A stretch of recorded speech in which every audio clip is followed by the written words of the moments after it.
Okay, here we are, Saturday morning, Julien Dubuque International Film Festival. Right now, I have Scott Lentz here to talk to us about his film. How you doing? How you enjoying the I'm festival? doing well. It's been a great festival. We got in on Thursday, and we've been going nonstop ever since, man. Yeah, we've been So we've been many. chatting and seeing each other at the I after parties know. and stuff, but So we many people. finally glad to sit down with you. Glad I got to sit down. So tell me a bit about your film. So the film is about a woman who is the lone inhabitant of a lunar science base, and experiencing loneliness, kind of going a bit stir crazy, being up there all by herself for a long period of time, and the only person she has to talk to about it is this AI robot that Okay. is kind of her therapist, Yeah. medical checking up on her. So the film is kind of about her talking about what is making her lonely, how she feels about it, Sure. and then she starts to notice some things about her environment don't quite make sense and kind of make her a little uneasy. So Okay. there's a bit of a twist there. Kind of a psychological sci-fi drama thing. Yeah. It starts off a little lighthearted, but then it takes a bit of a turn. Amazing. Yeah. What's the title of the film? It's called Terra Luna. Terra Luna. Okay. And is this a short? Is this a It's a feature? short film. Yep, 10 Gotcha. minutes. 10-minute short. Amazing. So a bit about you. Where are you from, and how did you get started into filmmaking? So I currently live in Lancaster, Pennsylvania, Okay. which is where we shot the film. I grew up in Bethlehem, Pennsylvania, a bit north of there. Started filmmaking really in high school. I took way back then it was called multimedia, and it was editing on those little giant iMacs that used to come in different colors and Yeah. that sort of thing. And they were like clear on the back, Yeah. and we would bring in VHS tapes to pull them into the editing software. And one of the projects we had to do was make a trailer.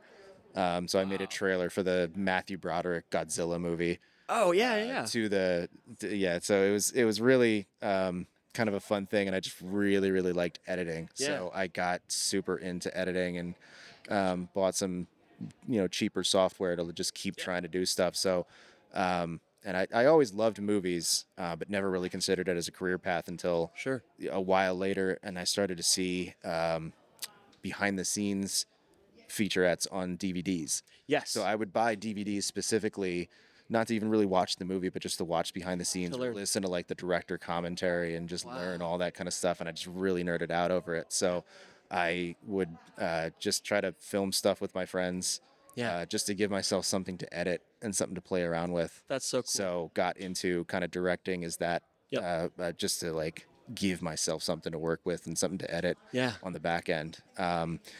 And that was kind of it for a while. And then I started to get into Lancaster has a huge commercial film community Okay. where we make a lot of commercials for big name brands and things like that come in. So the infrastructure exists to make high end things. There's studios, there's rental houses, there's professional crew. Nice. Everything exists, and so I got into that world to start making some of those things, and I work for a large company doing their in-house video for web and internal communications and things like that. Gotcha. And a lot of us just became friends over the years, and we thought, let's do something for ourselves and get so I got back into making films again with just all these new friends that I found and all the technology I learned about and all the 3D graphics I learned about and just wanted to do something. And I always wanted to make a green screen Yeah. shoot ever since I saw like Sin City back in the day Yep, and yep. 300 and Was this a green screen heavy film? full green screen the whole Oh thing. wow.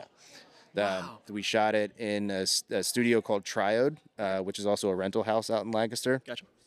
Good friends of ours, and we just kind of approached them about, hey, we really want to do this green screen thing. Do you mind if we borrow it for a day when you don't have a client in here? And they're like, yeah, sure, go ahead. And like whatever we got in stock that's not out for rent, just go ahead and use it. Amazing. So yeah, we got to shoot it on a high-end Sony cam, and it was just we had a green screen wall that we got to use, and we shot it all in a day and Wow. got In it single done. day. Single day, yeah. Wow. 33 shots. That's incredible. Yeah, it was very Amazing. cool. So tell me a little bit about where this film came from. Like, how did you come up with a concept? How did you write it? And what some of the production was like?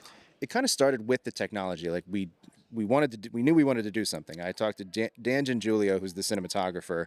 He's been a good friend of mine for 10 years, and we were like, we kind of decided, let's just do something. Yeah. So we knew we wanted to do a green screen shoot. So we really just started testing out the technology with just random things. We had friends come in and sit down for like fake interviews. Can we make an interview look real using Unreal Engine? So we shot people on a green screen. I'm like, can I put an environment background and like make people think they were actually in that environment? And so we kind of like tested it off with people who you're like, hey, what do you think of this interview? Oh, that's great. The background's really lit really well. And then we'd be like, that's CG. And they'd be like, no way. So with that, when we kind of knew, okay, I think we got this down. Let's see what we can do now. We have to write something. So I kind of used just some character ideas. I'm always kind of thinking of ideas, but not everything goes somewhere. So I had thought of a character living on a moon base and kind of having like a different environment around her. So I just kind of wrote this little script, and we kind of shopped it around and we tweaked it a little bit, and they were like, yeah, this sounds great. Let's do it. Wow. What were some of the challenges going into a virtual production situation? I know that's up and coming, and that's what everyone wants to get into, and seems like you're doing it. But what are some of the things that you would tell a filmmaker that's trying to get into virtual production? I will say that it lengthens significantly the pre-production process. Okay.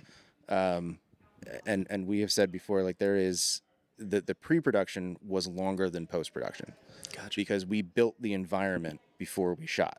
So we knew so this whole base that she's in is an environment that we got. There's a lot of Unreal Engine's great about they have this entire library of assets that you can use. Cool. And other artists throughout the country create things that you can buy and get the license for and use, and you can just do what's called kit bashing, where you buy all these assets from different things and you just combine it into something. So I took a long time taking a lot of elements that I found and creating this base that she could be in, that we could put her in, and use Unreal Engine to storyboard the movie.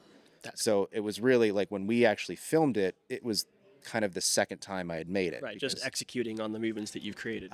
They have a thing called metahumans where you can create the look of a human character. And so I created one for this character and set her in the environment so that I could light everything. Awesome. And make sure that all those lights were there. And then you select the focal length of the camera that you want to use. So I shot the movie in that virtual environment, and we could take those images, and I put it all together, which was another great aspect of being able to do this, because I always, as an editor, when I'm directing something, I'm kind of knowing what assets I want to have to work with in the editing process. But sometimes you get into that and you're like, man, I wish I just had this one more shot. I wish I had one more, a little bit more coverage that I could have gotten, and I could have like worked this a little differently.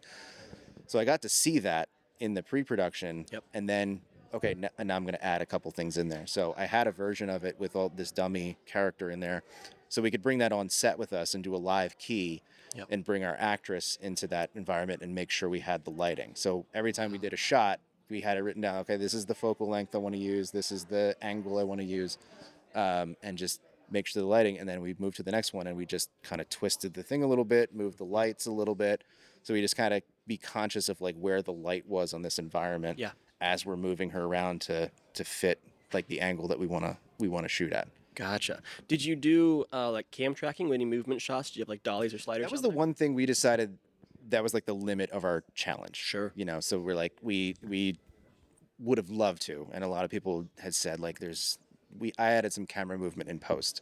Oh, to kind of add some dynamic Yep.